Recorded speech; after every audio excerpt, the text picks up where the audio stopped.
Mr. Marston, I've been hearing about your plans. Have you, Miss McFarland? Yes, from Lee Johnson. To settle here and build a life for yourself. I'm afraid those aren't my plans.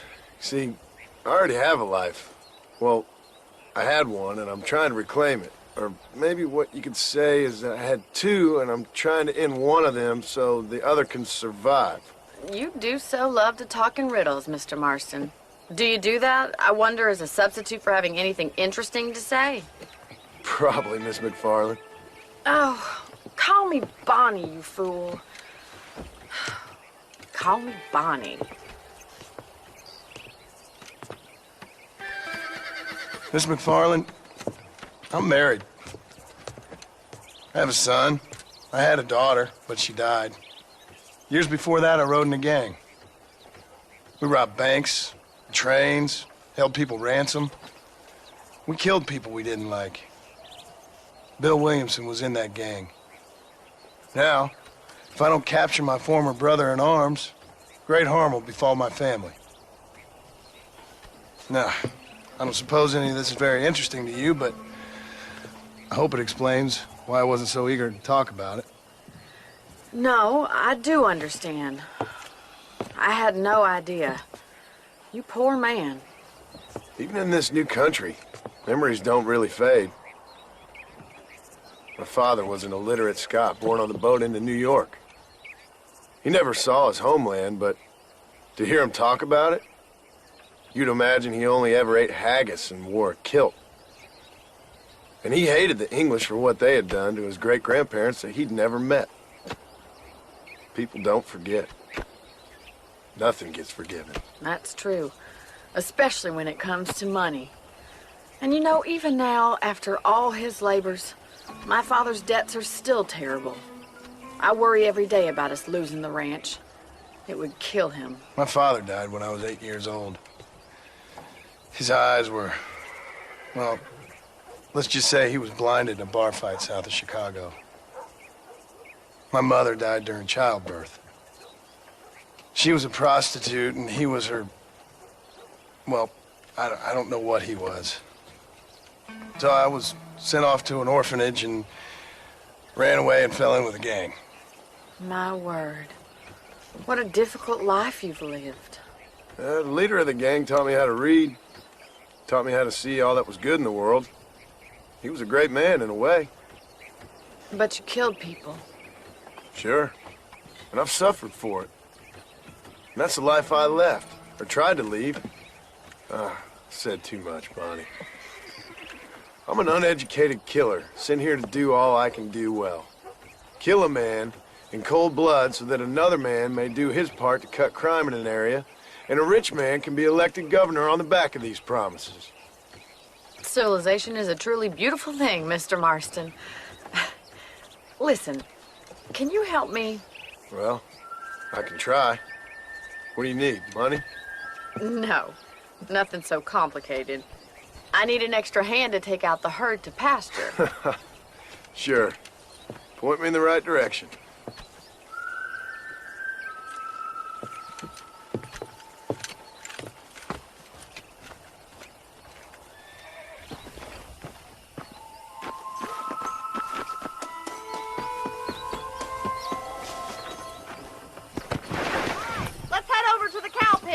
It's about time a budding farmer such as yourself learned how to herd cattle. Yeah.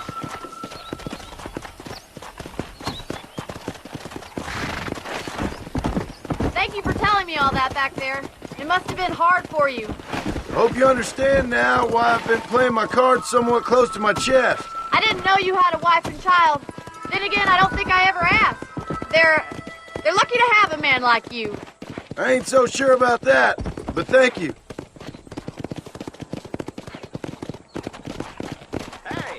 How do you do, sir? Easy now. Whoa! Where are you taking those cows? Slow it up now. He's got it. Hello, mister. That's it. Keep on moving. Nice job, Mr. Marston. Come on. Drive them down the road, Mr. Marston.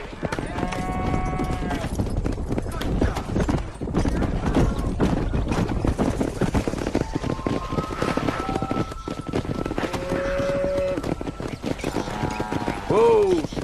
Get right at them! Driving this way!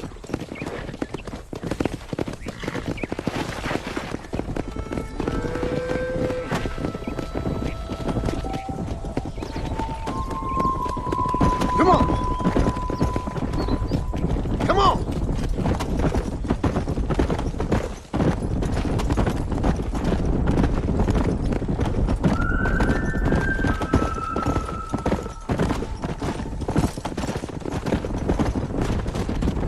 Let's go!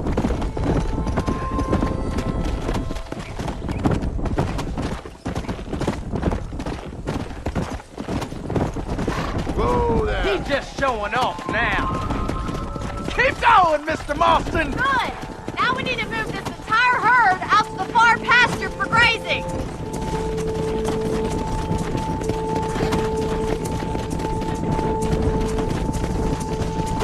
Keep sweeping behind them! That way they'll stay together!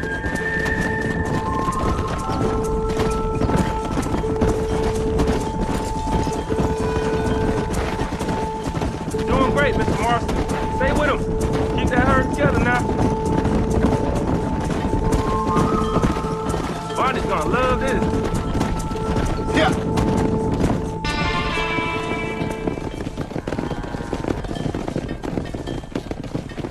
You're not bad with the herd. Ranching might be your true calling, Mr. Marston. Either that, or you were a cow in a past life. Thank you, Miss McFarland. I'll see you later. I have work to do back at the ranch.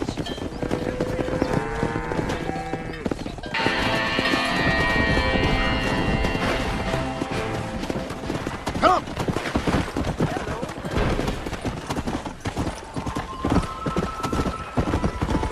Let's go!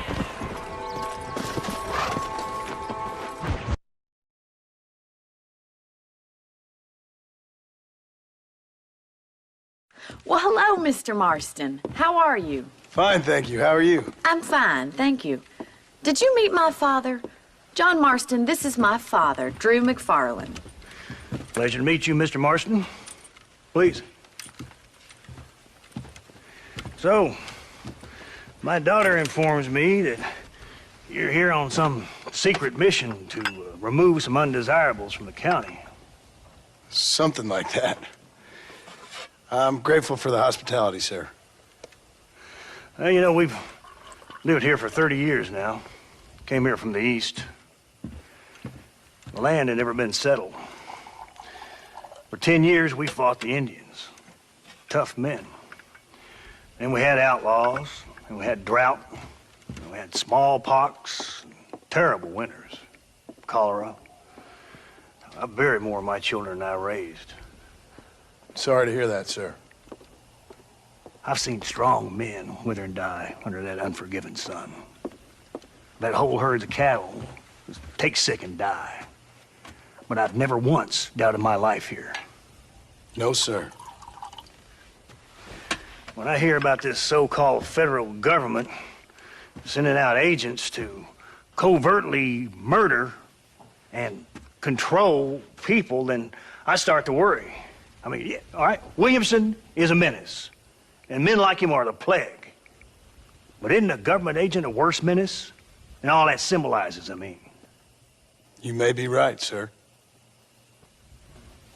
Well, you're a brave man. You're always gonna be welcome here. But you tell your friends out east that we don't want to live like that out here. That sneaking around and spying and secret missions. Right? It's preposterous.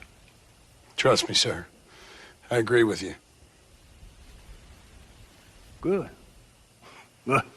Well, we won't insult you any further. Come on, Bonnie, we got things to do. Mr. Marston, do you want to join us? It's Daddy's favorite pastime. Apart from political discourse, that is. What is? Breaking in horses. Come on. I hear you're a pretty decent rider. For a city dweller, that is.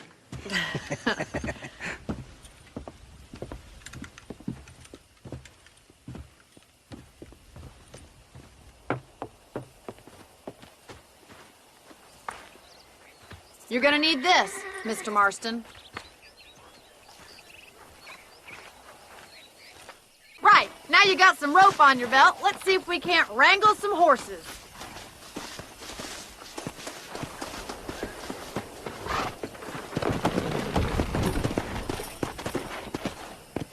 Yeah! Easy.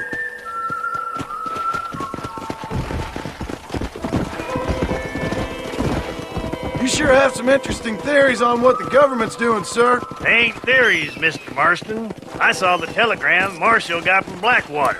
It ain't exactly a state secret that sent you. Well, is he wrong?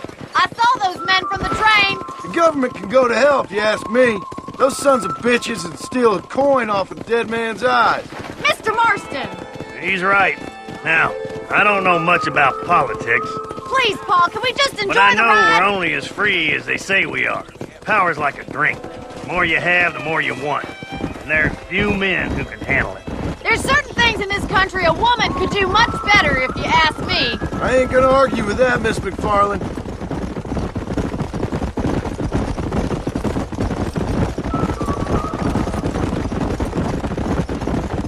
Yeah.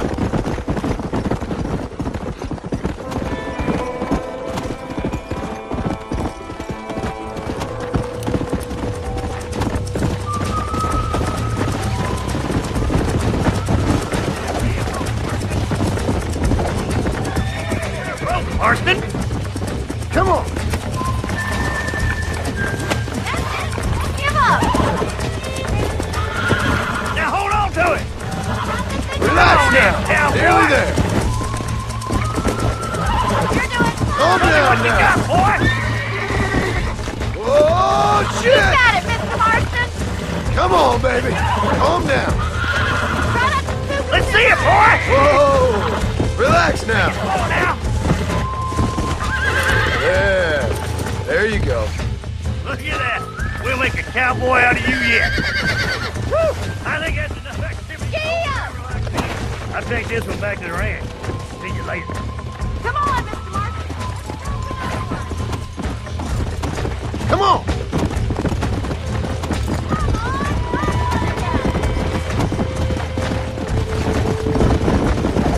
Easy now. All yours! Hop on and show 'em who's boss! Calm it down. That's it! Lead with them! That's it. Oh, damn. Whoa! Steady. Nearly there.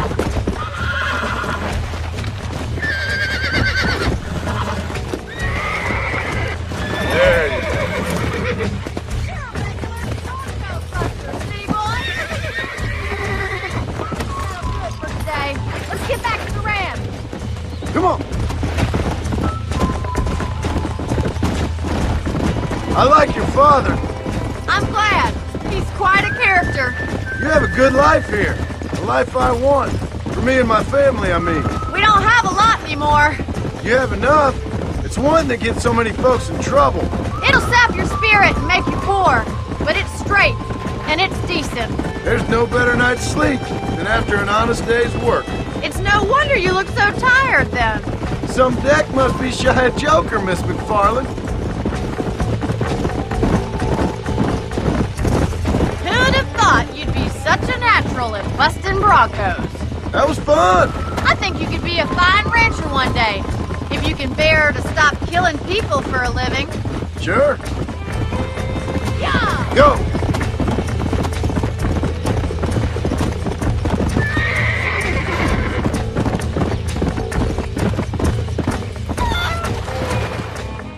Well done, Mr. Marston. These are fine horses. Hey, Bonnie. Amos was saying some horses been spotted somewhere outside of Armadillo. Let's go, Mr. Marston. We can really do with those horses.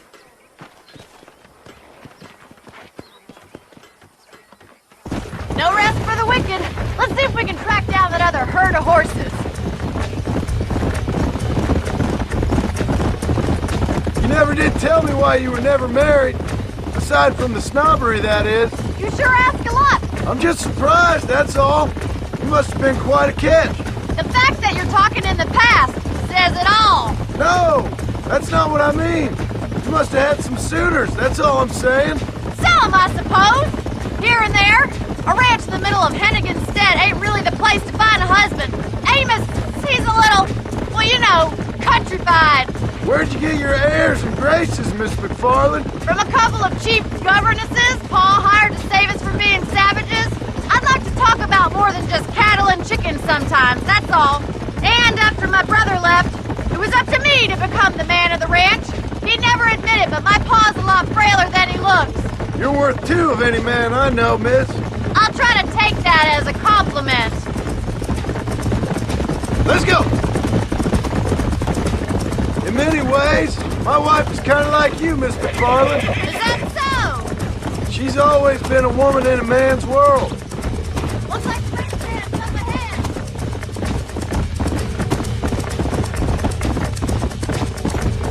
Whoa! Come on!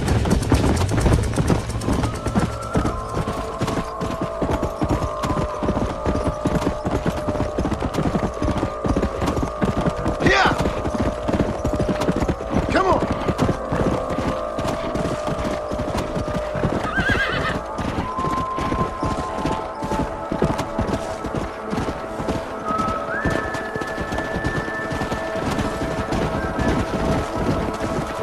Come on!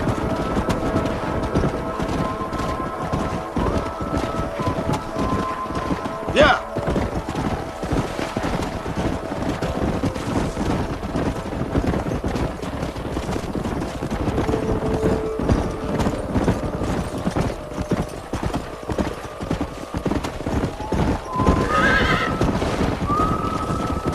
Come!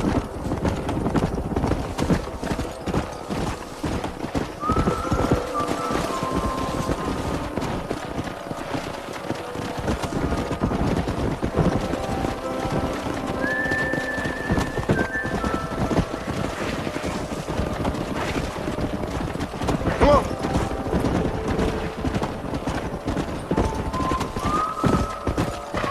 Whoa, whoa!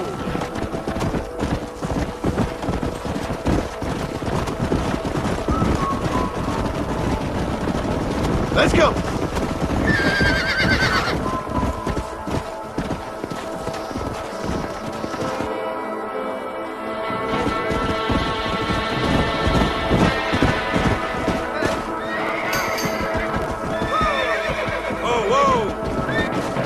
Looks like we got the lot of them. What magnificent animals they are. Hey, the stallion's getting away. Chase him down and bring him back. Come on!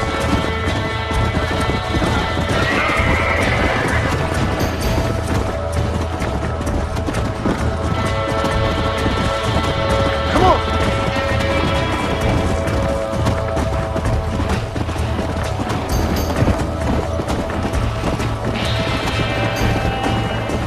Come on!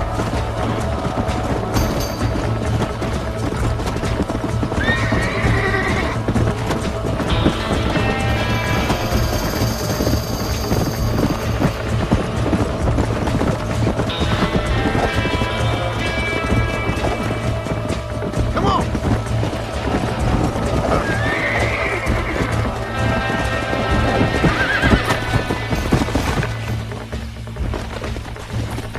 Whoa there! Relax now. Nearly there. Whoa, shit! Whoa! Relax now. Come on, baby. Calm down.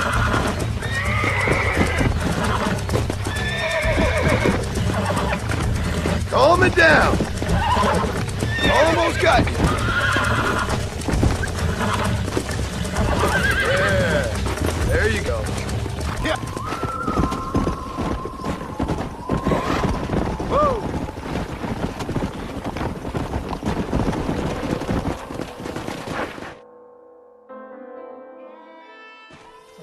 Thanks for your help today, Mr. Marston. We got some fine horses. You know, why don't you keep that stallion as your own, as a thank you from all of us? Thank you, man. He's a fine animal.